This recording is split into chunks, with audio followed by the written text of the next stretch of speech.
Sebelum ceritanya dimulai, silahkan tulis di kolom komentar dari daerah mana saja teman-teman yang menonton cerita ini. Jangan lupa like dan subscribe agar channel ini bisa semakin berkembang dan bisa mempersembahkan cerita yang lebih menarik lagi. Sudah 5 bulan lamanya, Anya hidup dalam sebuah ironi yang menyakitkan. Setiap sore, sekitar pukul 7 malam, rumah mewah milik mertuanya akan dipenuhi oleh aroma masakan lezat yang menguar dari dapur, pertanda makan malam akan segera dimulai. Suara tawa renyah dari Ibu Sarah, ibu mertuanya, akan terdengar bercampur dengan suara denting sendok dan garpu yang beradu dengan piring porselen mahal.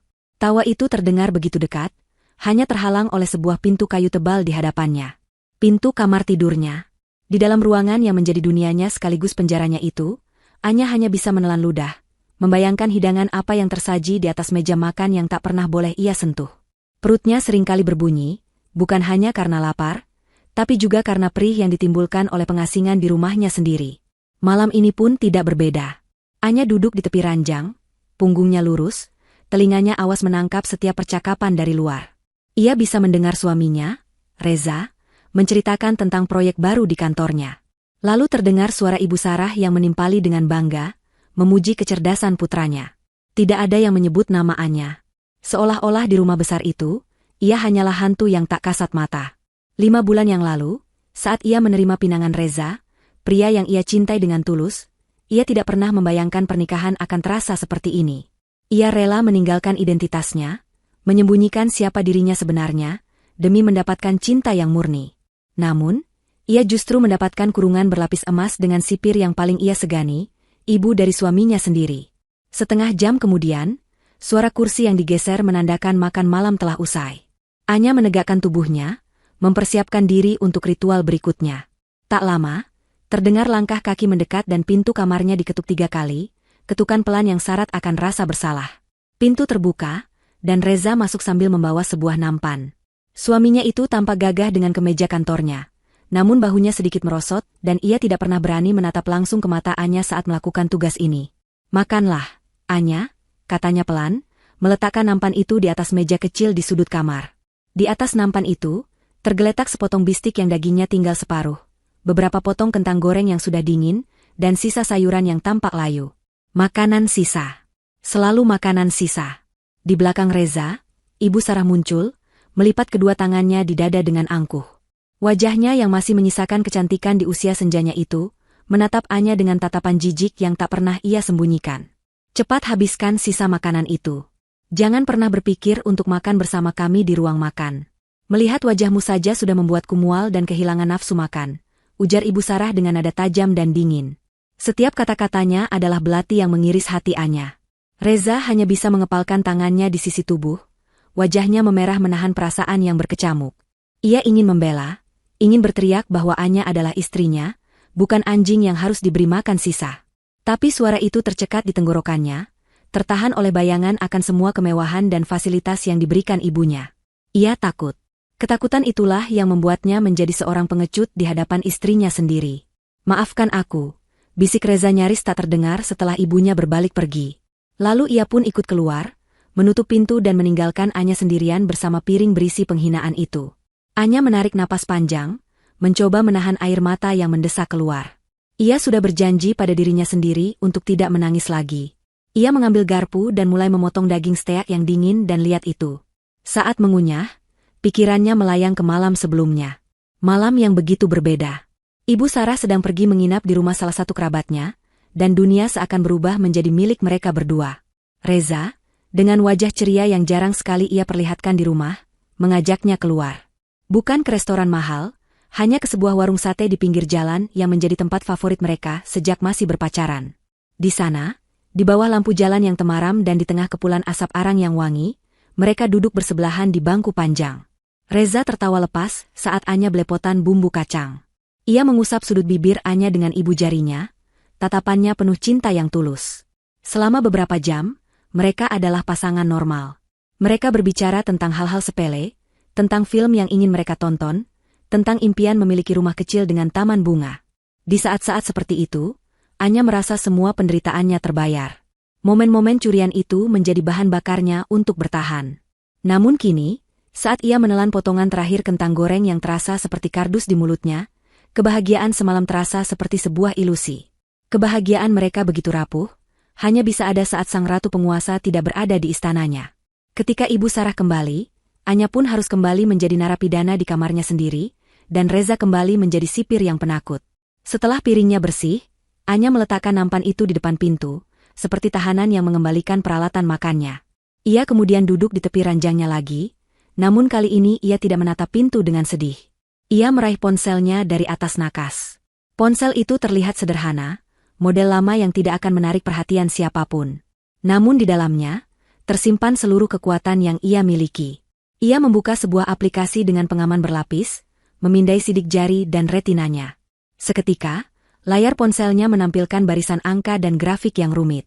Laporan keuangan dari salah satu perusahaannya di Zurich, Swiss. Sebuah email baru masuk, ditandai dengan prioritas tertinggi. Pengirimnya adalah tangan kanan kepercayaannya, seorang pria bernama Dimitri. Subjek, laporan final akuisisi Jaya Corp. Isi email itu singkat dan padat, berisi konfirmasi bahwa proses akuisisi terhadap Jaya Corp, perusahaan properti yang menjadi saingan utama perusahaan rintisan milik Ibu Sarah, telah berhasil 100%. Jaya Corp kini berada di bawah kendali penuh Wiratama Group, perusahaan induk milik keluarga Anya. Ibu Sarah sama sekali tidak tahu bahwa musuh bisnis yang paling ia benci dan takuti, kini dimiliki oleh menantu perempuan yang setiap hari ia beri makan sisa. Di akhir email, sebuah pesan personal dari Dimitri muncul. Nona Anindya, jadwal pertemuan dengan Dewan Direksi Eropa sudah dikonfirmasi. Perlukah saya siapkan jet pribadi Anda seperti biasa? Anya tersenyum tipis. Jari-jarinya dengan cepat mengetik balasan. Tidak perlu, Dimitri. Terima kasih. Saya masih ingin menikmati hidup sederhana di sini. Lanjutkan semua sesuai rencana. Ia mengirim email itu dan meletakkan kembali ponselnya. Matanya menatap bayangan dirinya di cermin lemari yang gelap. Wajahnya tampak lelah, namun sorot matanya tajam dan penuh perhitungan. Ibu Sarah mengira ia sedang bermain dengan seekor tikus kecil yang tak berdaya. Ia tidak tahu bahwa ia sedang mencoba mengurung seekor singa betina yang hanya sedang menunggu waktu yang tepat untuk menerkam. Dan waktu itu akan segera tiba. Kesempatan emas itu datang 3 hari kemudian. Ibu Sarah mengumumkan dengan penuh semangat bahwa ia akan pergi menghadiri arisan sosialita di luar kota, dan baru akan kembali keesokan siangnya. Begitu mobil mewah ibunya menghilang di ujung jalan, Reza berubah menjadi orang yang sama sekali berbeda. Wajahnya yang biasanya tegang dan penuh rasa bersalah kini menjadi cerah dan bersemangat. Ia bergegas masuk ke kamar Anya, meraih kedua tangan istrinya, dan memutarnya dengan gembira. Kita bebas, sayang. Setidaknya sampai besok siang, katanya dengan tawa yang terdengar begitu lepas. Ayo, cepat bersiap. Aku akan mengajakmu makan malam di tempat yang lebih baik dari warung sate. Kau pantas mendapatkannya. Melihat binar kebahagiaan di mata suaminya, hati Anya menghangat. Inilah Reza yang ia kenal dan cintai. Reza yang perhatian, yang hangat, yang selalu ingin membuatnya bahagia. Sayangnya, Reza yang ini hanya bisa muncul saat ibunya tidak ada. Anya mengangguk setuju, dan dalam waktu singkat mereka sudah berada di dalam mobil, melaju membelah jalanan kota yang ramai. Reza menyetel lagu-lagu romantis kesukaan mereka, sesekali tangannya akan meraih tangan Anya dan menggenggamnya erat, seolah takut kehilangan momen berharga itu. Mereka berhenti di sebuah restoran ramen yang nyaman dan tidak terlalu mencolok. Aroma kaldu gurih langsung menyambut mereka begitu melangkahkan kaki ke dalam. Selama 2 jam berikutnya, mereka melupakan semua masalah. Mereka berbicara tentang segala hal, tertawa terbahak-bahak hingga perut mereka sakit, dan saling menyuapi ramen dengan mesra. Anya menceritakan lelucon-lelucon garing yang selalu berhasil membuat Reza tertawa, dan Reza menceritakan betapa ia merindukan saat-saat seperti ini. Aku janji, Anya, kata Reza di sela-sela makan mereka, tatapannya serius. Suatu saat nanti, aku akan punya keberanian untuk membuat setiap hari kita seperti ini. Aku akan mencari pekerjaan lain, kita akan pindah ke rumah kita sendiri. Bersabarlah sedikit lagi. Anya hanya tersenyum dan mengangguk. Meskipun dalam hatinya ia tahu janji itu sulit untuk diwujudkan. Keberanian bukanlah sesuatu yang bisa tumbuh dalam semalam, terutama bagi seseorang yang seumur hidupnya berada di bawah bayang-bayang kekuasaan ibunya. Namun, ia menghargai niat suaminya. Momen singkat kebahagiaan ini sudah lebih dari cukup baginya untuk saat ini. Sepulangnya ke rumah, suasana hangat itu masih menyelimuti mereka. Saat mereka masuk ke dalam kamar, Reza meminta Anya untuk menutup mata. Anya menurutinya dengan senyum geli. Ia mendengar suara lemari dibuka dan sebuah tas belanjaan dikeluarkan. Baiklah, sekarang buka matamu, kata Reza tak sabar. Anya membuka matanya dan terkesiap. Di hadapannya, Reza sedang memegang sebuah gaun yang sangat indah. Gaun selutut berwarna biru malam dengan potongan yang sederhana namun elegan. Kainnya tampak lembut dan berkualitas. Aku melihatnya di butik minggu lalu dan langsung teringat padamu, ujar Reza dengan wajah berbinar. Aku ingin kau memakainya di acara peresmian kantor baru ibu. Aku ingin semua orang melihat betapa cantiknya istriku. Kau harus datang, aku yang akan bicara pada ibu. Hati Anya tersentuh begitu dalam. Ini bukan sekadar gaun. Ini adalah simbol dari harapan dan cinta Reza. Sebuah pemberontakan kecil dari suaminya. Ia memeluk Reza dengan erat. Terima kasih, sayang. Ini indah sekali, bisiknya. Malam itu, mereka tidur dengan perasaan lega, seolah mimpi buruk mereka akan segera berakhir. Namun, keesokan paginya, mimpi buruk itu kembali dengan kekuatan penuh. Ibu Sarah pulang lebih cepat dari yang dijadwalkan. Saat Anya sedang berada di dapur, Ibu Sarah masuk ke kamar mereka, mungkin untuk menaruh tasnya. Beberapa saat kemudian, sebuah teriakan melengking terdengar dari dalam kamar, memanggil nama Reza. Reza, kemari kau. Reza yang sedang membaca koran di ruang tengah langsung berlari, diikuti oleh Anya dengan perasaan cemas. Mereka menemukan Ibu Sarah berdiri di tengah kamar, wajahnya merah padam karena marah. Di tangannya, ia memegang gaun biru malam yang kemarin diberikan Reza. Apa ini? Kau menghabiskan uangmu untuk membelikan gaun mahal bagi perempuan tidak berguna ini? Hardiknya, matanya melotot pada Reza. Ibu, itu, aku hanya ingin Anya ikut ke acara peresmian, jawab Reza dengan suara gemetar. Keberaniannya semalam menguap tak berbekas. Ikut? Ke acaraku? Jangan mimpi. Ibu Sarah tertawa sinis. Wanita miskin pembawa sial ini hanya akan mempermalukan keluarga kita. Dan kemudian, kejadian mengerikan itu terjadi. Dengan gerakan cepat yang brutal, Ibu Sarah mengambil gunting jahit dari atas meja rias. Di depan mata Anya dan Reza, ia mulai menggunting gaun itu tanpa ampun. Suara kain mahal yang disobek terdengar begitu nyaring di ruangan yang sunyi itu. Potongan-potongan kain biru malam berjatuhan ke lantai seperti kelopak bunga yang layu. Beraninya kau menghasut anakku untuk menghabiskan uang demi dirimu. Teriaknya lagi, kali ini pada Anya. Anya hanya berdiri mematung, matanya menatap kosong pada serpihan gaun yang kini tak lebih dari kain perca. Hatinya tidak sakit karena gaun itu, tapi karena harapan kecilnya yang ikut dihancurkan bersamanya. Ia melirik Reza. Suaminya itu hanya berdiri kaku di ambang pintu, wajahnya pucat pasi. Tangannya terkepal erat di sisinya, buku-buku jarinya memutih. Ia tampak seperti patung yang dilanda badai, ingin bergerak namun tak mampu, terperangkap antara cinta pada istrinya dan ketakutan pada ibunya. Ia tidak melakukan apa-apa. Sekali lagi, ia tidak melakukan apa-apa. Setelah puas melampiaskan amarahnya, Ibu Sarah melemparkan sisa gaun dan gunting itu ke lantai. Bersihkan sampah ini. Dan jangan pernah berpikir untuk menunjukkan wajahmu di pestaku. Bentaknya sebelum keluar dari kamar dengan langkah angkuh. Ruangan itu kembali sunyi. Hanya ada mereka bertiga, Anya, Reza, dan serpihan mimpi yang hancur di lantai. Reza akhirnya bergerak, ia mendekati Anya dengan langkah ragu. Anya, aku minta maaf. Anya tidak menjawab. Ia berjongkok dan mulai memunguti potongan-potongan kain itu satu persatu dengan gerakan tenang yang menakutkan. Tidak ada air mata di wajahnya. Hanya ada kekosongan. Harapan terakhirnya pada Reza telah ikut terkoyak bersama gaun itu. Ia tahu sekarang, ia tidak bisa lagi mengandalkan siapapun kecuali dirinya sendiri. Sambil memunguti sobekan gaunnya, Anya berbisik pada dirinya sendiri, sebuah sumpah yang diucapkan dalam keheningan hatinya. Ini terakhir kalinya kau menghancurkan kebahagiaan kecilku, Ibu Sarah. Di pestamu nanti, aku yang akan menghancurkan seluruh duniamu. Beberapa hari setelah insiden gaun biru, suasana di rumah terasa semakin dingin dan menekan. Reza menjadi lebih pendiam dari biasanya. Wajahnya selalu muram dibayangi rasa bersalah yang tak terucap. Ia mencoba mendekati Anya berkali-kali, membawakan camilan kesukaannya atau sekadar duduk di sampingnya dalam diam, namun Anya menjaga jarak. Bukan karena ia membenci suaminya, tetapi karena hatinya terlalu lelah untuk berharap. Setiap kali Reza menunjukkan sedikit kebaikan, secercah harapan akan tumbuh di dalam dirinya, dan harapan itulah yang selalu menjadi sumber sakit hatinya yang paling dalam. Kini, ia sedang belajar untuk mematikan perasaan itu, membangun benteng di sekeliling hatinya agar tidak ada lagi yang bisa melukainya. Meskipun begitu, di sudut hatinya yang paling tersembunyi, Masih ada sisa-sisa kelembutan yang menolak untuk padam. Ia melihat betapa tertekannya Reza, betapa suaminya itu terjepit di antara dua kekuatan yang sama-sama ia sayangi. Kenangan akan tawa lepas mereka di warung sate dan restoran ramen masih membekas dengan jelas. Terbawa oleh sisa kenangan manis itulah, Anya memutuskan untuk mencoba satu kali lagi. Bukan untuk dirinya, tapi untuk pernikahan mereka. Ia berpikir, mungkin jika ia bisa sedikit meluluhkan hati Ibu Sarah, beban di pundak Reza akan sedikit terangkat. Ia tahu Ibu Sarah sangat menyukai perhiasan, terutama bros yang bisa disematkan di kebaya atau blus mahalnya.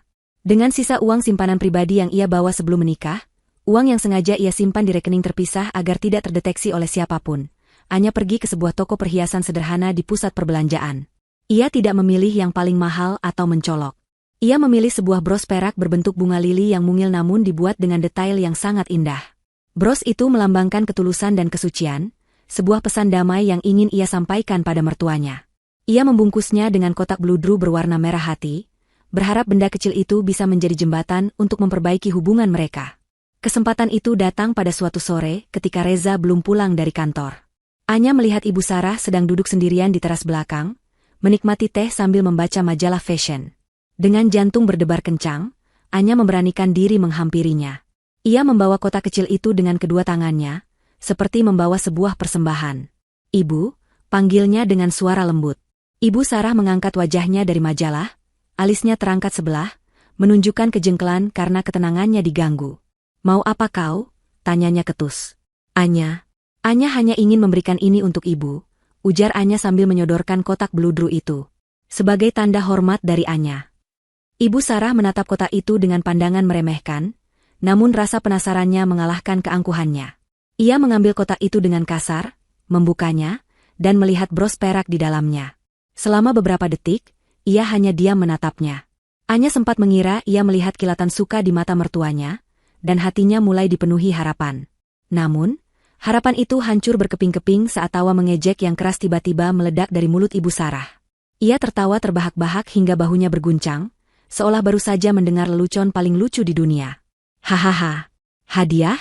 Kau menyebut sampah murahan ini hadiah?" Ejeknya sambil mengangkat bros itu dengan ujung jarinya seolah sedang memegang serangga menjijikan. "Kau pikir bisa menyuapku dengan barang rongsokan seharga makan siangku ini? Kau pikir aku ini siapa?" Wajah Anya memucat. Kata-kata itu terasa seperti tamparan keras. "Simpan saja uang recehmu itu untuk membeli makanan yang layak. Jangan bermimpi bisa menjadi bagian dari duniaku," hina Ibu Sarah.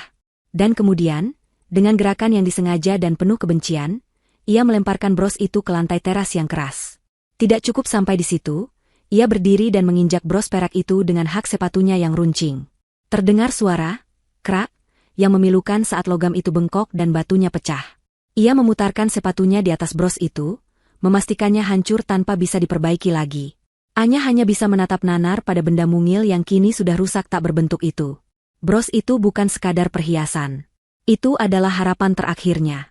Dan kini, harapan itu telah diinjak-injak hingga musnah, sama seperti bros perak itu. Ia akhirnya sadar sepenuhnya. Kebencian Ibu Sarah padanya bukanlah sesuatu yang bisa diperbaiki dengan kebaikan atau ketulusan. Kebencian itu sudah mendarah daging, absolut, dan tak tergoyahkan. Tidak ada lagi ruang untuk mencoba, tidak ada lagi ruang untuk berharap. Yang tersisa hanyalah kekosongan dan keputusan yang kini telah bulat dan kokoh di dalam hatinya. Tanpa berkata apa-apa lagi, Anya berbalik dan berjalan masuk ke dalam rumah, meninggalkan Ibu Sarah yang masih menatapnya dengan senyum kemenangan yang kejam. Ia tidak menangis. Air matanya sudah kering. Di dalam kamarnya, ia mengambil ponselnya dan memotret bros yang hancur itu, yang masih tergeletak di lantai teras. Ia mengirimkan foto itu pada Dimitri. Pesannya singkat, "Dimitri, aku ingin kau melakukan investigasi penuh terhadap semua pemasok perhiasan untuk Mutiara Indah, perusahaan perhiasan yang menjadi langganan Ibu Sarah. Cari semua pelanggaran etis atau hukum yang mereka lakukan. Aku ingin kita memutuskan kontrak kerjasama dengan mereka secara permanen. Merek Wiratama Group tidak boleh diasosiasikan dengan orang-orang yang seleranya serendah ini." Malam itu, ketika Reza pulang, ia menemukan Anya sedang duduk termenung di tepi ranjang. Ia melihat raut wajah istrinya yang berbeda. Kesedihan yang biasanya terpancar di mata Anya kini telah hilang, digantikan oleh sesuatu yang lain. Sesuatu yang dingin, tajam, dan begitu fokus. Reza tidak tahu apa yang telah terjadi sore itu. Ia hanya merasa ada sesuatu dalam diri Anya yang telah berubah selamanya. Ia mencoba bertanya, "Kau tidak apa-apa?" Anya menoleh padanya, dan untuk pertama kalinya, ia tersenyum. Bukan senyum sedih atau senyum terpaksa. Itu adalah senyum tipis yang penuh teka-teki, senyum yang membuat bulu kuduk Reza meremang tanpa ia tahu sebabnya. "Aku tidak pernah merasa lebih baik dari ini, Mas," jawabnya dengan suara yang tenang. Seminggu menjelang hari peresmian kantor baru, suasana rumah berubah menjadi medan perang pribadi bagi Anya. Ibu Sarah, yang semakin stres sekaligus bersemangat menyambut hari besarnya, melampiaskan segalanya pada Anya. Setiap hari, ada saja daftar pekerjaan baru yang seolah tak ada habisnya.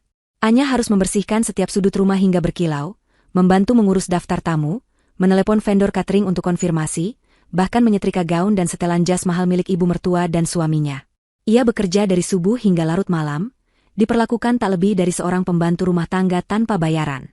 Reza melihat semuanya.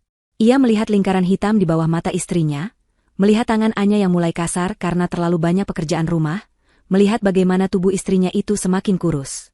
Setiap malam, rasa bersalah menggerogotinya hingga ia sulit tidur. Ia ingin membantu, namun setiap kali ia mencoba mengambil alih pekerjaan Anya, ibunya akan langsung memarahinya. Biarkan saja dia yang bekerja.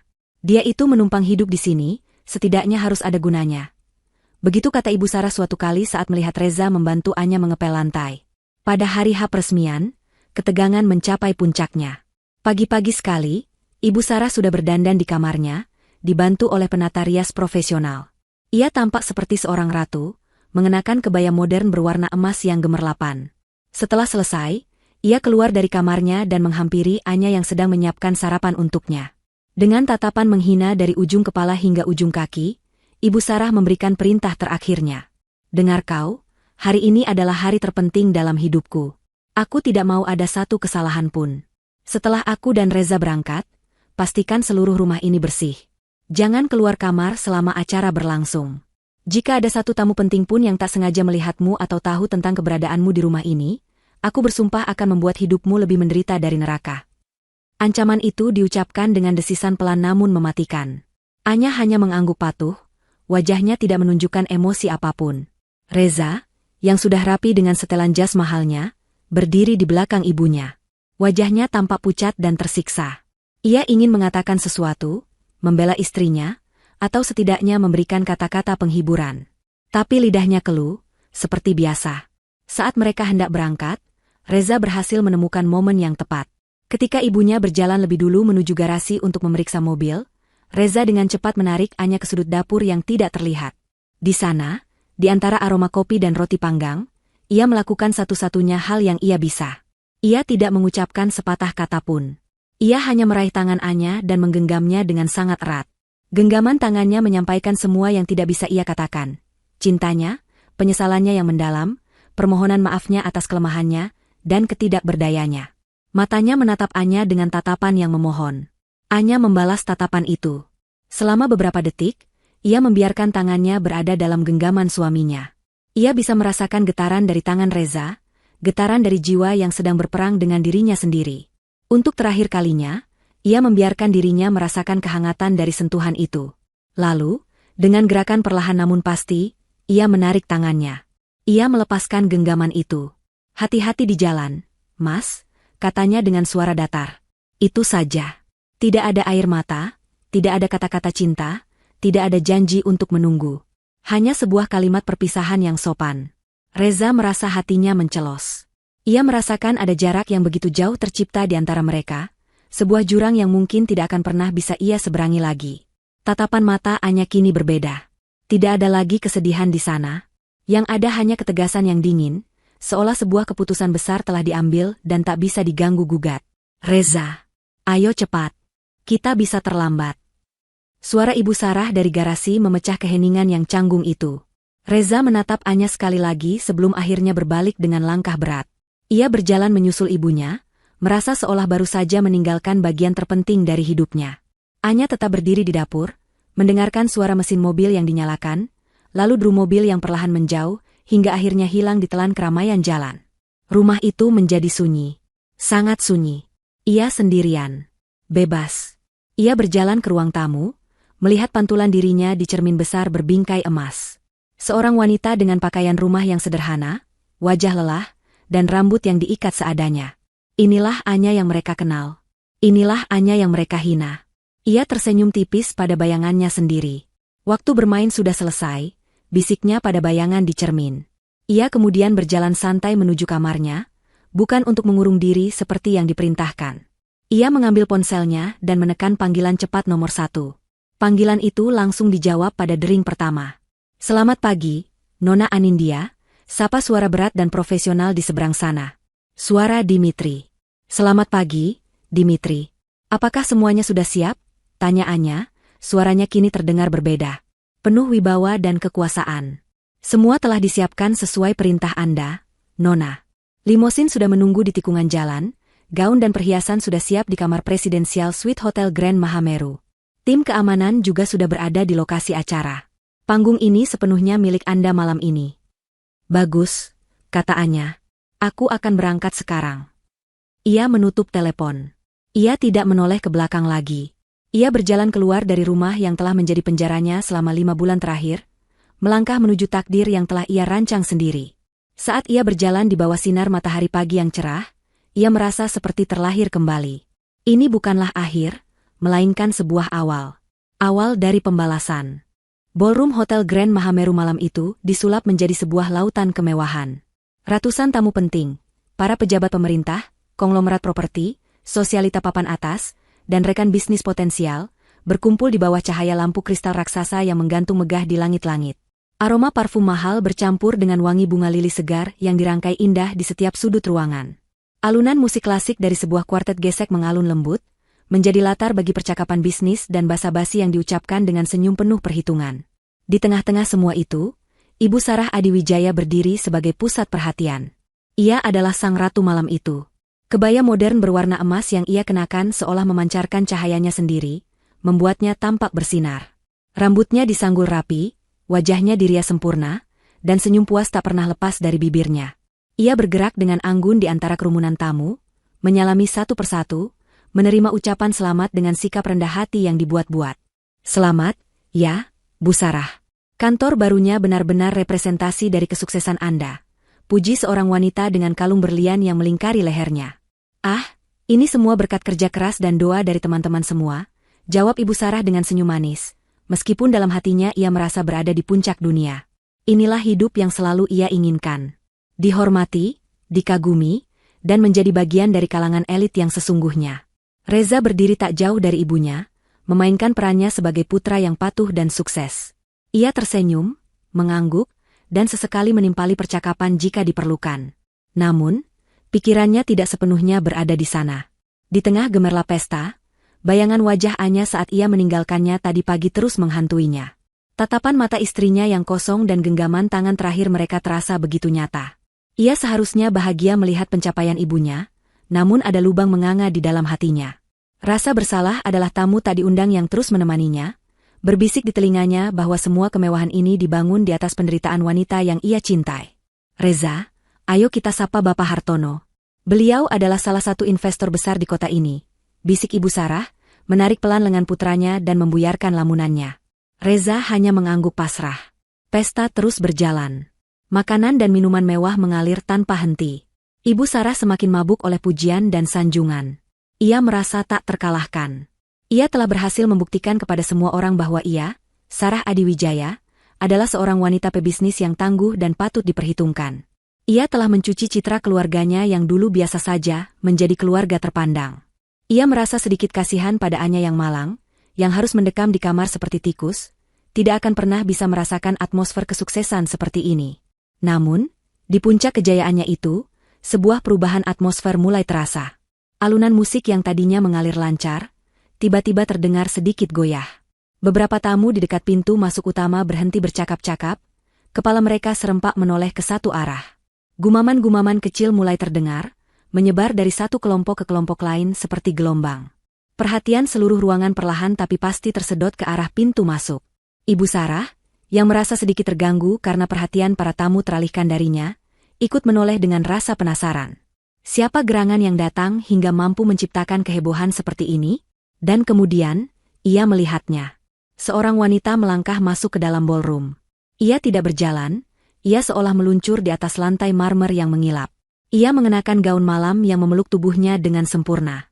Warnanya biru malam, mengingatkan pada langit tanpa bintang. Namun kainnya yang bertabur kristal halus berkilauan seperti galaksi di setiap gerakannya. Rambutnya yang hitam legam ditata dalam sanggul modern yang elegan, memperlihatkan leher jenjangnya yang dihiasi kalung berlian dengan sebuah batu safir biru besar sebagai pusatnya. Riasan wajahnya tipis namun mampu menonjolkan fitur wajahnya yang tegas dan cantik. Auranya begitu kuat, memancarkan ketenangan, kepercayaan diri, dan kekuasaan yang tak terbantahkan. Seluruh ruangan seolah menahan napas. Wanita itu begitu familiar, namun sekaligus begitu asing. Ibu Sarah menyipitkan matanya. Jantungnya berhenti berdetak selama sepersekian detik. Wajah itu, tidak salah lagi. Itu adalah wajah menantunya. Wajah wanita miskin yang tadi pagi ia perintahkan untuk tidak keluar kamar. Itu adalah Anya. Anya? Bisik Ibu Sarah pada dirinya sendiri, tak percaya dengan apa yang ia lihat. Kebingungan dengan cepat berubah menjadi amarah yang membara. Beraninya dia tidak mematuhi perintahnya dan muncul di sini. Memakai gaun murahan dari mana dia? Dan perhiasan palsu itu, betapa memalukan. Di sampingnya, Reza membeku seperti patung es. Mulutnya sedikit terbuka, matanya terpaku pada sosok di ambang pintu. Dunianya seakan berhenti berputar. Wanita itu adalah Anya, istrinya, namun juga bukan. Anya yang ia kenal adalah wanita sederhana dengan senyum lembut dan mata yang seringkali terlihat sedih. Wanita yang ada di hadapannya ini adalah seorang dewi, seorang ratu. Kecantikannya begitu agung hingga terasa menyakitkan. Untuk sesaat, Reza lupa cara bernapas. Ia dilanda campuran antara rasa kagum yang luar biasa dan teror, akan ledakan amarah ibunya yang ia tahu pasti akan terjadi. Benar saja, Ibu Sarah sudah tidak bisa menahan dirinya. Dengan wajah merah padam dan napas yang memburu, ia mulai melangkah maju, menerobos kerumunan tamu yang memberinya jalan. Tujuannya hanya satu, menyeret wanita kurang ajar itu keluar dari pestanya dan memberinya pelajaran yang tidak akan pernah ia lupakan. "Mau apa kau di sini, wanita tidak tahu malu?" Bisiknya penuh penekanan saat ia semakin dekat, siap untuk membuat keributan. Namun, tepat sebelum Ibu Sarah berhasil mencapai Anya, sebuah peristiwa tak terduga terjadi. Pintu masuk utama kembali terbuka, dan sesosok pria tua yang sangat disegani melangkah masuk. Ia adalah Bapak Wijoyo, seorang konglomerat legendaris yang perusahaannya menguasai separuh perekonomian negara. Semua orang di ruangan itu mengenalnya. Kehadirannya adalah sebuah kehormatan tertinggi. Ibu Sarah, yang tadinya hendak menyemprot Anya, langsung berhenti. Ia dengan cepat mengubah ekspresi marahnya menjadi senyum manis, bersiap menyambut sang tamu agung. Ini adalah kesempatan emas. Ia melangkah maju, hendak menyapa Bapak Wijoyo. Tapi Bapak Wijoyo sama sekali tidak melihatnya.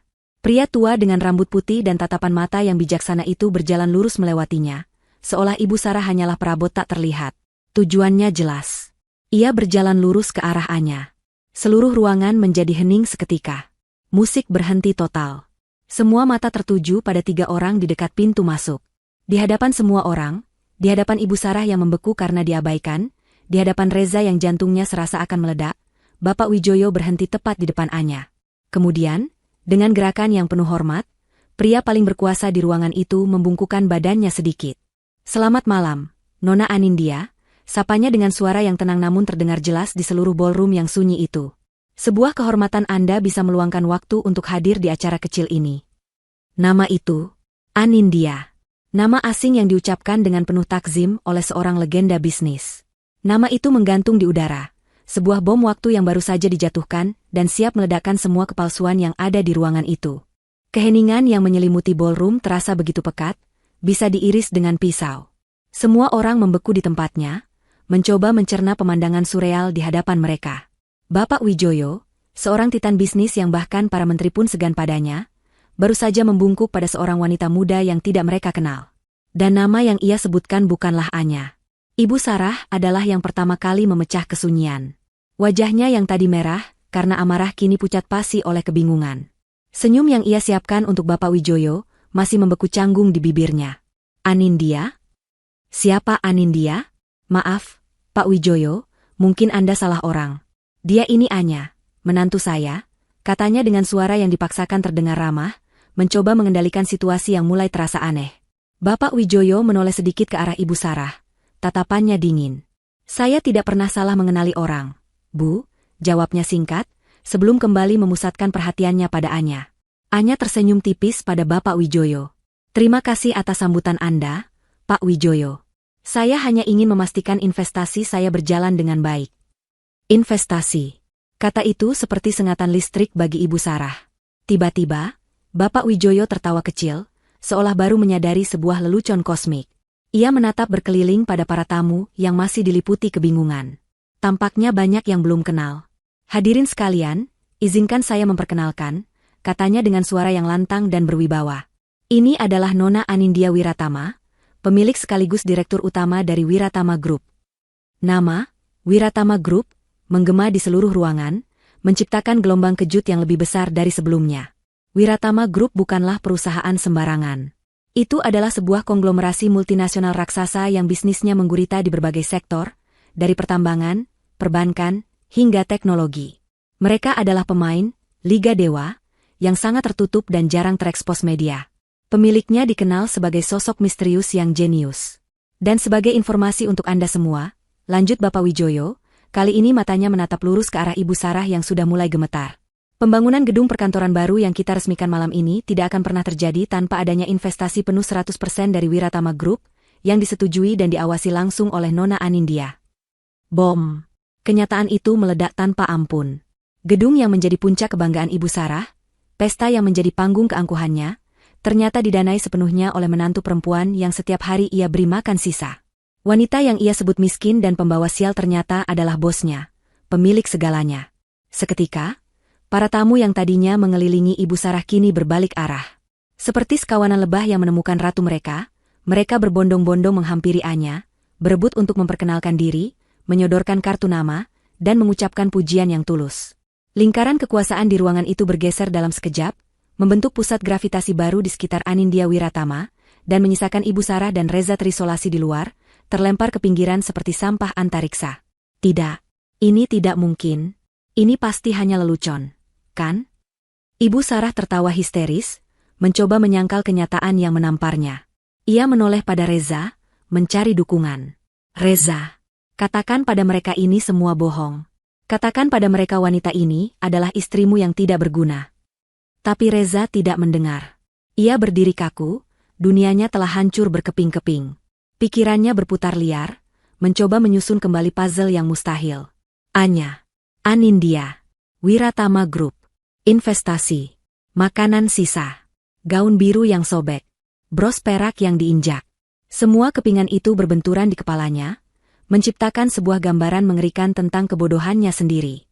Seluruh hidupnya, ia hidup dalam ketakutan. Takut pada kekuasaan ibunya. Takut kehilangan harta dan kenyamanan. Ketakutan itulah yang membuatnya diam saat istrinya dihina, membuatnya menjadi pengecut saat istrinya diperlakukan tidak adil. Dan sekarang, ia menyadari sebuah ironi yang begitu kejam, hingga rasanya ingin tertawa dan menangis pada saat yang bersamaan. Ia takut kehilangan remah-remah roti dari ibunya, sementara istrinya adalah pemilik seluruh toko roti itu. Ia membiarkan istrinya menderita demi mempertahankan status sosial yang ternyata palsu, yang ternyata dibiayai oleh wanita yang sama yang mereka tindas. Ia teringat malam-malam rahasia mereka. Tawa Anya saat makan sate di pinggir jalan. Senyum bahagianya saat makan semangkuk ramen hangat. Kebahagiaan-kebahagiaan kecil dan sederhana yang ia berikan pada seorang ratu yang sedang menyamar. Betapa bodohnya ia. Betapa menyedihkannya dirinya. Anya tidak membutuhkan kemewahannya. Anya hanya membutuhkan keberaniannya. Dan dalam hal itu, ia telah gagal total. Ia mengangkat kepalanya dan menatap istrinya. Anindya. Wanita itu kini sedang berbicara dengan beberapa pejabat penting, senyumnya sopan, posturnya penuh wibawa. Wanita itu bukan lagi Anyanya yang lembut dan butuh dilindungi. Ia adalah sosok yang begitu kuat, begitu jauh, seolah berada di dimensi lain. Lalu, di tengah percakapannya, mata mereka bertemu. Reza berharap melihat kemarahan, kebencian, atau setidaknya rasa kemenangan di mata istrinya. Tapi ia tidak menemukan itu semua. Yang ia lihat hanyalah kekecewaan yang dingin. Sebuah tatapan yang seolah berkata, "Kau tidak sepadan." Tatapan itu adalah hukuman yang lebih berat dari apapun. Tatapan itu menghancurkannya. Ia sadar, ia tidak hanya kehilangan seorang istri kaya. Ia telah kehilangan cinta dan hormat dari wanita terbaik yang pernah ia temui. Di tengah hiruk-pikuk itu, Anindya mengambil alih panggung. Pembawa acara yang kebingungan dengan sigap memberikannya mikrofon. Suaranya yang tenang dan jelas langsung membungkam seluruh ruangan. Selamat malam, hadirin sekalian. Terima kasih telah hadir, mulainya dengan sopan. Benar apa yang dikatakan oleh Pak Wijoyo. Saya adalah Anindya Wiratama, dan perusahaan saya adalah investor tunggal dalam proyek ini. Ia berhenti sejenak, matanya menyapu seluruh ruangan sebelum akhirnya berhenti pada Ibu Sarah. Sebuah investasi bukan hanya tentang uang. Ini tentang kepercayaan dan keselarasan nilai. Dan malam ini, saya melihat adanya ketidakselarasan nilai yang sangat signifikan di tingkat manajemen proyek ini. Itu adalah bahasa korporat yang sopan untuk sebuah eksekusi publik. Oleh karena itu, lanjut Anindya, suaranya terdengar final dan tak terbantahkan. Dengan berat hati saya mengumumkan bahwa Wiratama Group akan meninjau ulang keseluruhan proyek ini. Untuk sementara, semua operasional kantor baru ini akan dibekukan, efektif mulai malam ini. Pernyataan itu adalah paku terakhir di peti mati kebanggaan Ibu Sarah. Dunianya, yang baru beberapa menit lalu terasa begitu sempurna, kini runtuh menjadi debu di hadapannya. Reza tidak lagi mendengar suara riuh di sekitarnya. Ia hanya bisa menatap Anindya, wanita yang memegang kendali atas takdir keluarganya. Ia melihat Anindya Wiratama, sang direktur utama yang dingin dan berkuasa. Tapi di balik sosok itu, yang ia lihat hanyalah Anya, istrinya. Anya yang tertawa saat belepotan bumbu kacang. Anya yang menangis dalam diam saat gaunnya dihancurkan. Anya yang ia cintai, dan yang telah ia hianati dengan kelemahannya sendiri. Ia akhirnya mengerti. Dunia ibunya memang sudah runtuh. Tapi dunianya sendiri, dunia seorang pengecut, ternyata tidak pernah benar-benar ada. Itu hanyalah sebuah ilusi rapuh yang dibangun di atas kebohongan. Dan hukumannya bukanlah kemiskinan atau kehilangan status. Hukumannya adalah kesadaran abadi bahwa ia pernah memegang sebuah permata di tangannya. Namun ia terlalu lemah dan terlalu buta untuk menyadarinya hingga semuanya terlambat. Pengumuman Anindya tentang pembekuan operasional kantor baru menggantung di udara, seperti awan badai yang siap pecah. Ballroom yang tadinya riuh kini dilanda keheningan yang tegang, hanya dipecah oleh bisikan-bisikan kaget para tamu. Beberapa wartawan dari majalah bisnis yang diundang secara khusus mulai sibuk mencatat di buku notes mereka. Mata mereka berbinar melihat skandal besar yang terungkap di depan mata. Ibu Sarah berdiri membatu di bawah panggung, wajahnya pucat seperti kertas. Kata-kata Anindya terus terngiang di telinganya. Dibekukan, ditinjau ulang, ketidakselarasan nilai. Itu semua adalah mimpi buruk. Penolakan adalah mekanisme pertahanan pertamanya. Otaknya tidak mampu menerima kenyataan yang begitu brutal. Ini tidak mungkin terjadi. Pasti ada kesalahan. Wanita di atas panggung itu, pastilah seorang penipu ulung yang datang untuk menghancurkan hari besarnya. Pembalasan? Bisik Ibu Sarah pada dirinya sendiri. Ya, itu dia. Ini pasti pembalasan dendam dari Anya, karena ia telah diperlakukan dengan buruk. Sebuah rencana murahan untuk mempermalukannya. Didorong oleh keyakinan yang salah itu, amarahnya kembali tersulut, memberinya kekuatan untuk bergerak. Penipu! Teriaknya tiba-tiba, suaranya melengking dan pecah, membuat semua orang terlonjak kaget. Ia menerobos maju, mencoba naik ke atas panggung. Jangan percaya padanya. Dia ini pembohong. Dia bukan siapa-siapa. Dia hanya menantu miskin saya yang tidak tahu berterima kasih. Dia gila. Dia sudah gila. Dua orang petugas keamanan berjas hitam dengan sigap bergerak maju, menghalangi jalan Ibu Sarah sebelum ia bisa mencapai Anindya. Reza, yang baru tersadar dari kelumpuhan batinnya, segera menarik lengan ibunya. Ibu, cukup, Bu. Jangan mempermalukan diri sendiri. Bisiknya, mencoba menyeret ibunya menjauh. Namun, Ibu Sarah sudah seperti orang kesetanan.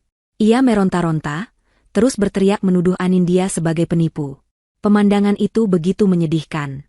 Seorang ratu yang baru saja dipuja-puja, kini berubah menjadi wanita histeris yang kehilangan akal sehatnya.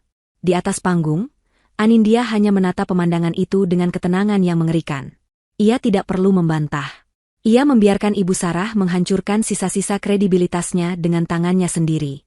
Ketika jeritan Ibu Sarah mulai mereda, digantikan oleh isak tangis putus asa, Anindya memberikan sebuah isyarat kecil dengan dagunya kepada Dimitri yang berdiri di sisi panggung. Dimitri mengangguk mengerti. Seketika, layar raksasa di belakang panggung yang tadinya menampilkan logo perusahaan, berubah menjadi hitam. Lalu, sebuah video mulai diputar. Video itu berkualitas sangat tinggi, dengan suara yang jernih, seolah direkam oleh seorang profesional. Adegan pertama adalah di kamar tidur Anya. Penonton bisa melihat Anindya, atau Anya seperti yang mereka kenal, duduk di tepi ranjang dengan pakaian rumah yang sederhana. Kemudian pintu terbuka, dan Reza masuk membawa nampan berisi makanan sisa. Lalu muncul Ibu Sarah dengan wajah angkuhnya. Seluruh tamu di ballroom itu mendengar dengan jelas suara Ibu Sarah yang tajam dan menghina, "Cepat habiskan sisa makanan itu. Jangan pernah berpikir untuk makan bersama kami di ruang makan. Melihat wajahmu saja sudah membuatku mual dan kehilangan nafsu makan." Terdengar desahan dan gumaman horor dari para tamu. Wajah-wajah yang tadinya menatap Ibu Sarah dengan iba, kini berubah menjadi jijik. Video berlanjut ke adegan kedua. Kali ini menampilkan Ibu Sarah yang sedang murka, memegang sebuah gaun biru yang indah. Para tamu melihat dengan mata kepala mereka sendiri saat Ibu Sarah dengan brutal menggunting gaun itu menjadi serpihan, sambil meneriakkan hinaan tentang wanita miskin yang tidak pantas. Yang lebih memberatkan, video itu dengan jelas menangkap sosok Reza yang hanya berdiri diam mematung, tidak melakukan apapun untuk menghentikan kekejaman itu. Reza, yang berada di tengah ballroom, merasa seolah ribuan mata sedang menusuk punggungnya. Ia ingin lenyap di telan bumi. Adegan ketiga, dan yang terakhir, adalah yang paling kejam. Video itu menampilkan close-up tangan Anya yang menyodorkan sebuah kotak perhiasan kecil. Lalu wajah Ibu Sarah yang tertawa terbahak-bahak, dan puncaknya, saat ia menginjak bros perak itu dengan hak sepatunya hingga hancur. Suara, krak, dari logam yang bengkok itu terdengar begitu keras di sistem suara ballroom, seolah-olah yang dihancurkan adalah hati setiap orang yang menonton. Video berakhir, dan layar kembali menjadi hitam.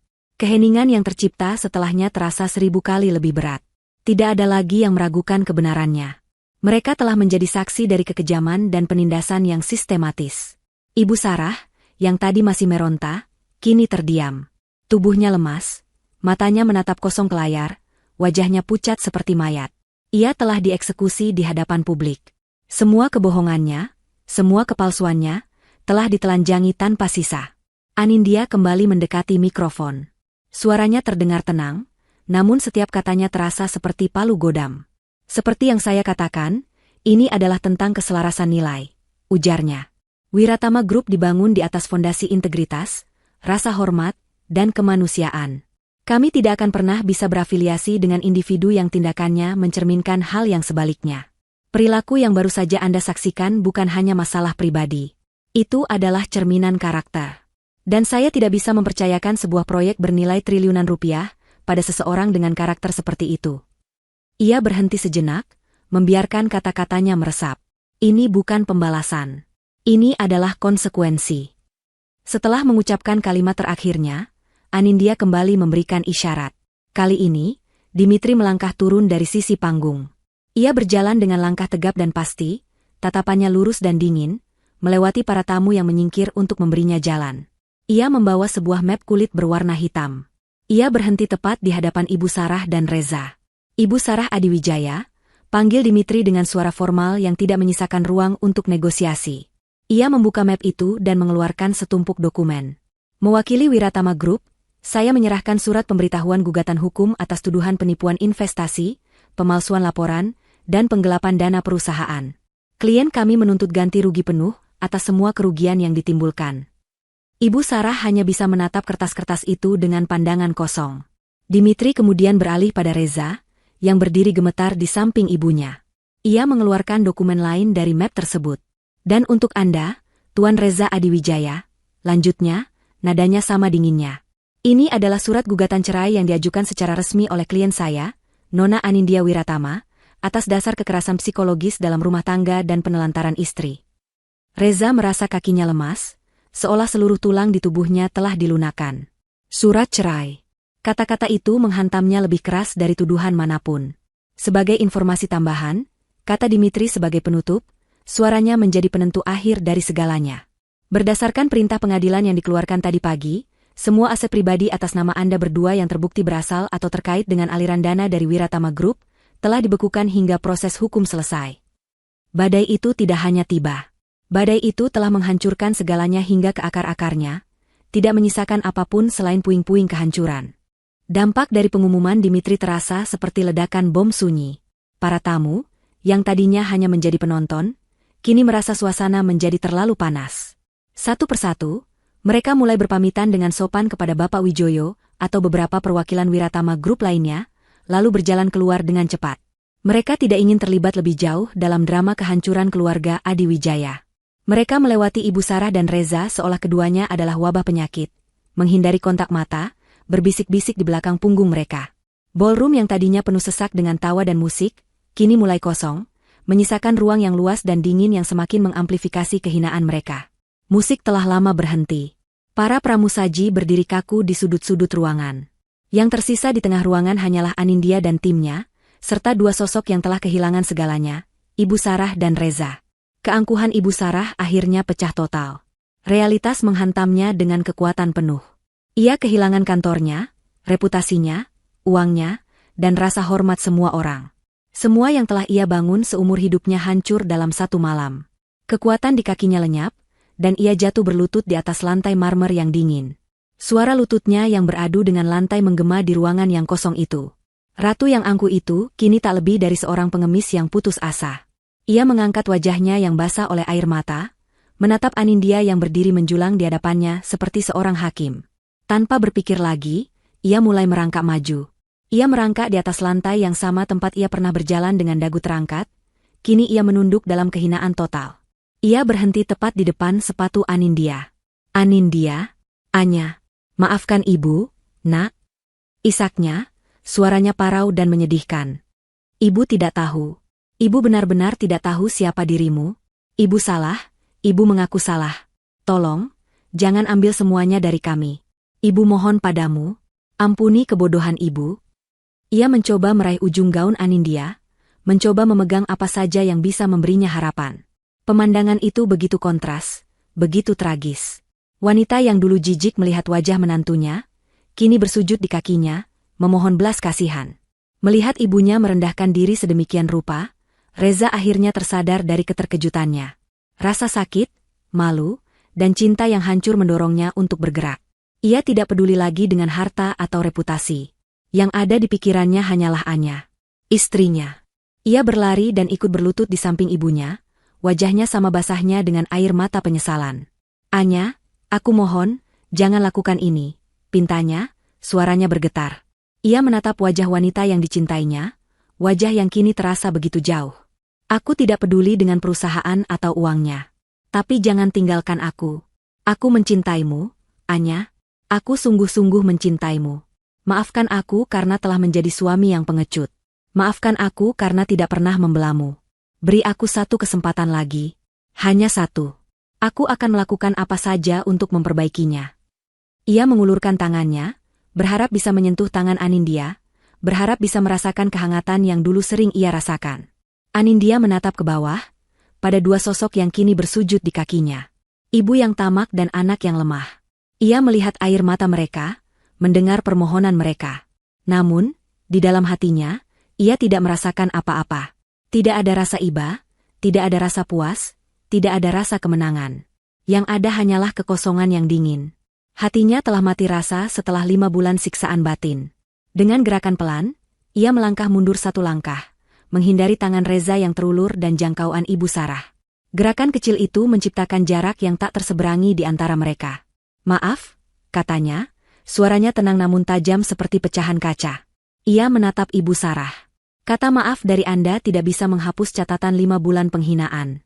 Anda tidak menyesali perbuatan Anda hanya menyesali konsekuensinya. Jika hari ini saya masih menjadi menantu miskin Anda tidak akan pernah mengucapkan kata itu. Anda tidak memohon pada saya, Anda memohon pada uang dan kekuasaan saya. Ia kemudian mengalihkan pandangannya pada Reza, tatapannya menjadi lebih dingin. Dan cintamu, Reza?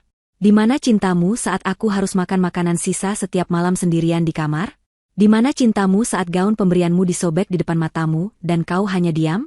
Di mana cintamu saat aku mencoba mengambil hatimu dan ibumu, lalu harapanku diinjak-injak seperti sampah? Setiap pertanyaan adalah sebuah tusukan yang menghujam langsung ke jantung Reza. Cinta tanpa keberanian hanyalah kata-kata kosong. Lanjut Anindya, nadanya final. Kau punya waktu 5 bulan, Reza. 150 hari untuk menunjukkan bahwa kau pantas menjadi suamiku. Dan dalam 150 hari itu, kau tidak melakukan apa-apa.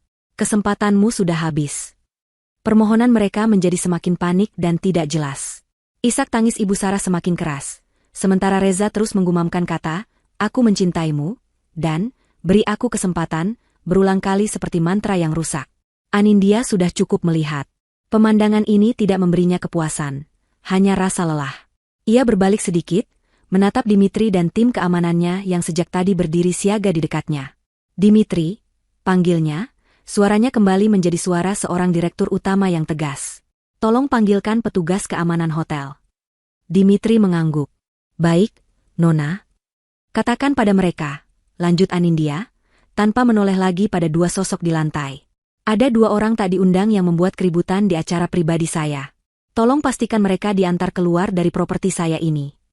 Kata, properti saya, diucapkan dengan penekanan yang jelas, sebuah penegasan terakhir tentang siapa yang memegang kendali. Itu adalah pukulan terakhir yang menghancurkan sisa-sisa harapan mereka. Beberapa saat kemudian, dua orang petugas keamanan hotel yang bertubuh tegap datang menghampiri. Mereka mendekati Ibu Sarah dan Reza dengan sopan namun tegas. Maaf, Bapak, Ibu. Kami harus meminta Anda untuk meninggalkan tempat ini. Reza menatap Anindya dengan pandangan tak percaya, sementara Ibu Sarah hanya bisa menangis pasrah. Mereka diperlakukan seperti pengacau, seperti gelandangan. Dengan bantuan petugas, mereka dipaksa berdiri dan digiring menuju pintu keluar. Seluruh sisa martabat mereka telah dilucuti. Anindya tidak menoleh untuk melihat mereka pergi. Ia hanya berdiri tegak, punggungnya menghadap mereka, menatap lurus ke depan, ke arah masa depan yang telah ia rebut kembali. Pintu ballroom yang besar itu tertutup di belakang mereka, meredam suara isak tangis yang semakin menjauh. Badai telah berlalu, menyisakan keheningan dan keadilan yang dingin. Diusir dari surga kemewahan dan dilempar ke dalam realitas yang kejam, kehidupan Ibu Sarah dan Reza berubah 180 derajat. Rumah mewah yang dulu menjadi istana kebanggaan mereka kini telah disegel oleh pihak bank atas perintah pengadilan. Mobil-mobil mahal ditarik oleh perusahaan pembiayaan. Semua rekening dibekukan, hanya menyisakan sedikit uang tunai yang kebetulan mereka simpan di dompet. Dalam waktu kurang dari 24 jam, mereka berubah dari kalangan elit menjadi gelandangan. Satu-satunya tempat yang mau menampung mereka adalah sebuah rumah kontrakan kecil dengan 2 kamar di pinggiran kota yang padat dan bising. Dindingnya lembab dan catnya mengelupas di sana-sini. Bau apak dari saluran air yang mampat menyambut mereka setiap kali membuka pintu. Perabotannya sudah tua dan lapuk, peninggalan dari penghuni sebelumnya. Ini adalah dunia yang sama sekali berbeda. Sebuah neraka duniawi bagi Ibu Sarah yang seumur hidupnya terbiasa dengan kenyamanan dan kemewahan. Hari-hari pertama mereka di sana diisi dengan keheningan yang mencekam. Ibu Sarah lebih banyak mengurung diri di kamar, menangisi nasibnya. Ia tidak tahu cara melakukan pekerjaan rumah yang paling dasar sekalipun. Memasak nasi di penanak nasi tua, mencuci pakaian dengan tangan, atau sekadar menyapu lantai adalah sebuah siksaan baginya. Ia menjadi wanita tua yang rapuh dan pemarah, dunianya yang megah telah runtuh dan menimpanya tanpa ampun. Sementara itu, Reza dipaksa untuk menjadi kepala keluarga yang sesungguhnya untuk pertama kali dalam hidupnya. Ketakutannya pada sang ibu telah sepenuhnya lenyap, digantikan oleh campuran rasa kasihan, jengkel, dan penyesalan yang mendalam. Ia mencoba mencari pekerjaan, mengirimkan puluhan lamaran setiap hari. Namun, skandal di malam peresmian itu telah menyebar seperti api. Namanya telah masuk daftar hitam di dunia korporat. Tidak ada perusahaan terkemuka yang mau mempekerjakan putra dari seorang penipu dan suami yang terseret dalam kasus kekerasan psikologis. Ia akhirnya hanya bisa mendapatkan pekerjaan serabutan dengan gaji kecil, cukup untuk membayar sewa kontrakan dan membeli makanan sehari-hari. Keseimbangan kekuasaan di antara mereka telah berbalik. Jika dulu Reza adalah anak penurut yang takut pada ibunya, kini ia adalah satu-satunya penopang hidup mereka. Dan ia tidak lagi ragu untuk menyuarakan isi hatinya. Suatu malam, saat mereka sedang makan malam dengan lauk tahu dan tempe seadanya, Ibu Sarah mulai mengeluh lagi. Lihatlah hidup kita sekarang, Reza. Gara-gara wanita ular itu, kita harus hidup seperti ini. Dia begitu kejam, begitu pendendam. Reza meletakkan sendoknya dengan keras, menimbulkan bunyi yang mengejutkan. Cukup, Bu, katanya dengan nada dingin dan lelah. Berhenti menyalahkan Anya. Ini bukan salahnya. Bukan salahnya katamu? Seru Ibu Sarah tak percaya. Dia yang merebut segalanya dari kita. Dia tidak merebut apa-apa, balas Reza, suaranya mulai meninggi. Untuk pertama kalinya, ia membentak ibunya. Semua yang kita nikmati, rumah itu, mobil itu, bahkan perusahaan yang ibu banggakan, semuanya adalah miliknya sejak awal. Kita yang hidup seperti benalu di atas kekayaannya. Kita yang tidak tahu berterima kasih. Tapi dia menipu kita. Dia tidak menipu kita, Bu. Dia hanya ingin dicintai dengan tulus. Teriak Reza, kini berdiri dari kursinya. Dia memberiku kesempatan untuk menjadi suaminya, dan dia juga memberimu kesempatan untuk menjadi ibunya. Tapi apa yang kita lakukan? Ibu menghinanya setiap hari, memberinya makanan sisa seolah dia binatang. Dan aku hanya diam seperti seorang pengecut. Kitalah yang jahat, Bu. Kita, bukan dia. Kesombongan ibulah yang telah menghancurkan hidup kita. Ibu Sarah terdiam, terkejut mendengar ledakan amarah dari putra yang selama ini selalu patuh padanya. Ia hanya bisa menangis sesenggukan, tidak mampu membantah kebenaran dalam kata-kata Reza. Malam itu, hubungan ibu dan anak itu retak, mungkin untuk selamanya. Mereka hidup di bawah atap yang sama, namun terpisah oleh dinding tebal penyesalan dan saling menyalahkan. Beberapa minggu berlalu dalam rutinitas yang menyedihkan itu. Hingga suatu sore, saat hujan turun dengan deras, sebuah ketukan terdengar di pintu kontrakan mereka. Reza membukanya dan mendapati seorang kurir berjaket anti-air berdiri di depan pintu, memegang sebuah kotak makanan yang besar dan mewah. Di kotaknya, tertera logo dari restoran bintang 5 paling mahal di kota itu, restoran yang dulu sering mereka kunjungi untuk merayakan sesuatu. "Permisi, benar dengan alamat Bapak Reza Adiwijaya?" tanya kurir itu. Iya, benar," jawab Reza bingung. "Tapi saya tidak memesan apa-apa. Ini sudah dibayar lunas, Pak." Kiriman dari seseorang bernama Anindya Wiratama. Jantung Reza serasa berhenti berdetak. Anindya. Nama itu masih terasa begitu asing sekaligus begitu menyakitkan. Dengan tangan gemetar, ia menerima kotak itu dan menutup pintu. Ibu Sarah, yang mendengar nama Anindya disebut, keluar dari kamarnya dengan wajah penasaran bercampur cemas. "Dari siapa, Reza? Apa yang wanita itu kirimkan?" tanyanya. Mereka meletakkan kotak itu di atas meja makan mereka yang reot. Untuk sesaat, secercah harapan muncul di benak mereka. Apakah ini pertanda perdamaian? Apakah Anindya merasa kasihan dan ingin membantu mereka?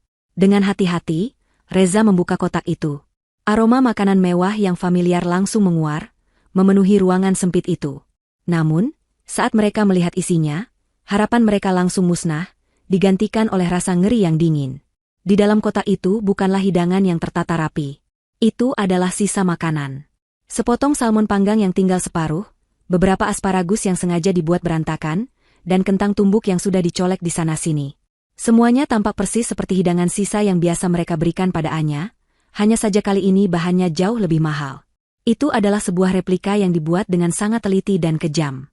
Tangan Ibu Sarah gemetar saat ia melihat secari kartu kecil yang tergeletak di atas makanan itu. Kartu dengan kertas mahal dan tulisan tangan yang sangat elegan. Reza mengambil kartu itu dan membacanya dengan suara pelan yang bergetar. "Selamat menikmati hidangan kalian. Sekarang giliranmu." Hanya itu. 2 kalimat singkat yang terasa lebih menyakitkan daripada 1000 hinaan. Ibu Sarah menjerit histeris. Ia tidak sanggup lagi menahannya. "Dia iblis. Dia benar-benar iblis," teriaknya sambil menyapu kotak makanan itu dari atas meja. Piring porselen mahal itu jatuh dan pecah berkeping-keping di lantai, menyebarkan sisa-sisa salmon dan kentang tumbuk di antara serpihan beling. Makanan mewah itu kini benar-benar tampak seperti sampah. Ibu Sarah jatuh terduduk di lantai, menangis meraung-raung seperti hewan yang terluka, meratapi nasibnya dan kekejaman yang kini berbalik menghantamnya. Reza tidak ikut berteriak. Ia hanya berdiri mematung, menatap nanar pada makanan yang berserakan di lantai. Ia tidak merasa marah. Ia hanya merasakan gelombang kesedihan dan penyesalan yang begitu dahsyat, seolah ombak besar baru saja menenggelamkannya. Ia mengerti pesan ini dengan sempurna. Ini bukanlah sekadar balas dendam. Ini adalah cermin. Anindya sedang menunjukkan pada mereka betapa menjijikannya perbuatan mereka selama ini, dengan cara memaksa mereka untuk merasakan sendiri apa yang dulu Anya rasakan. Ini adalah hidangan penyesalan mereka. Dan rasanya, lebih pahit dari empedu. 1 tahun berlalu. Waktu berjalan tanpa ampun, memisahkan takdir orang-orang yang pernah terhubung dalam satu drama. Bagi Anindya Wiratama, 1 tahun itu adalah periode kebangkitan. Setelah perceraiannya dengan Reza selesai dan semua masalah hukum dengan Ibu Sarah ditutup dengan kemenangan mutlak di pihaknya, ia kembali memegang kendali penuh atas hidup dan bisnisnya. Di bawah kepemimpinannya yang brilian dan visioner, Wiratama Group melesat lebih tinggi dari sebelumnya. Ia melakukan beberapa akuisisi strategis, meluncurkan lini bisnis baru di sektor teknologi hijau, dan namanya semakin disegani di kancah bisnis internasional. Ia bukan lagi sekadar pewaris, ia telah membuktikan dirinya sebagai seorang pemimpin sejati. Namun, kesuksesan terbesarnya bukanlah dalam angka-angka di laporan keuangan. Kesuksesan terbesarnya adalah menemukan kembali kedamaian dan kebahagiaan. Ia tidak lagi menyembunyikan identitasnya. Ia hidup dengan bebas, dikelilingi oleh orang-orang yang tulus menghormati dan menyayanginya apa adanya.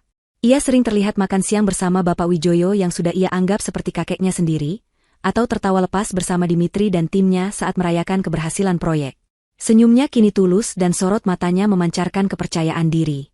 Trauma masa lalunya telah ia ubah menjadi pelajaran berharga yang membuatnya lebih kuat dan bijaksana. Nasib Ibu Sarah Adiwijaya adalah kebalikannya. Setelah kehilangan segalanya, ia terpaksa menelan harga dirinya bulat-bulat untuk bertahan hidup. Karma memberinya hukuman yang paling puitis dan ironis. Wanita yang dulu terobsesi dengan status dan citra, kini harus bekerja sebagai petugas kebersihan di sebuah gedung perkantoran mewah di pusat kota, gedung yang sama tempat beberapa perusahaan saingannya dulu berkantor. Setiap hari, ia mengenakan seragam biru yang kusam, mendorong troli berisi peralatan pel, dan membersihkan lantai marmer yang mengilap serta toilet-toilet yang digunakan oleh para eksekutif muda yang sukses. Ia sering melihat wanita-wanita karir yang seusia Anindya, berjalan dengan langkah percaya diri, mengenakan pakaian mahal, dan berbicara tentang rapat dewan direksi. Setiap kali melihat mereka, hatinya terasa seperti disayat sembilu. Puncak penderitaannya terjadi pada suatu sore. Saat sedang membersihkan meja di lobi utama, ia melihat sebuah majalah bisnis yang tergeletak. Di sampul majalah itu, terpampang wajah Anindya Wiratama yang tersenyum penuh wibawa. Judul besarnya tertulis dengan huruf emas, Anindya Wiratama, wanita paling berpengaruh tahun ini, membuktikan etika adalah kunci kesuksesan. Ibu Sarah mematung, tangannya yang memegang lap basah gemetar. Beberapa karyawan yang lewat meliriknya dengan tatapan kasihan. Ia hanya bisa menunduk, menyembunyikan air mata pahit yang mengalir di pipinya yang keriput. Ia dihukum untuk selamanya menjadi penonton dari dunia yang pernah begitu ia dambakan, dunia yang dihancurkannya dengan tangannya sendiri. Bagi Reza, hukumannya bersifat lebih internal, namun tak kalah menyakitkan. Ia akhirnya mendapatkan pekerjaan tetap sebagai staf administrasi di sebuah perusahaan logistik kecil. Gajinya pas-pasan, tapi cukup untuk hidup. Namun, penjara sesungguhnya bukanlah kondisi finansialnya, melainkan pikirannya sendiri. Setiap hari adalah pengulangan dari penyesalan yang sama. Ia hidup dalam dunia, seandainya. Seandainya ia lebih berani. Seandainya ia membela Anya. Seandainya ia memilih cinta di atas ketakutan. Ia sering melihat pasangan muda yang berjalan sambil bergandengan tangan, dan hatinya terasa perih. Ia melihat kebahagiaan yang pernah ia miliki, kebahagiaan yang ia sia-siakan. Hubungannya dengan ibunya menjadi dingin dan penuh jarak. Mereka jarang berbicara, hanya hidup berdampingan dalam kesunyian yang berat. Ia telah kehilangan segalanya, cinta, hormat, dan kesempatan untuk menjadi pria yang lebih baik. Malam itu, di dua sudut kota yang berbeda, dua meja makan menceritakan akhir dari kisah ini. Di sebuah restoran mewah di puncak gedung pencakar langit, Anindya duduk di sebuah meja besar yang dikelilingi oleh para direktur dan sahabatnya. Mereka baru saja memenangkan sebuah penghargaan bisnis tingkat Asia. Suasana penuh dengan tawa, obrolan cerdas, dan denting gelas sampanye. Hidangan istimewa disajikan di hadapan mereka, dan Anindya menikmati setiap gigitannya. Ia mengangkat gelasnya untuk bersulang. Untuk masa depan yang lebih cerah, katanya, senyumnya tulus dan matanya berbinar menatap kerlip lampu kota di bawah sana. Ia telah menemukan tempatnya, dihormati, dicintai, dan yang terpenting, bahagia. Sementara itu, puluhan kilometer dari sana, di sebuah kontrakan sempit yang remang-remang, Reza dan Ibu Sarah duduk berhadapan di meja makan mereka yang kecil dan reot. Di atas meja hanya ada nasi putih dan semangkuk tumis kangkung.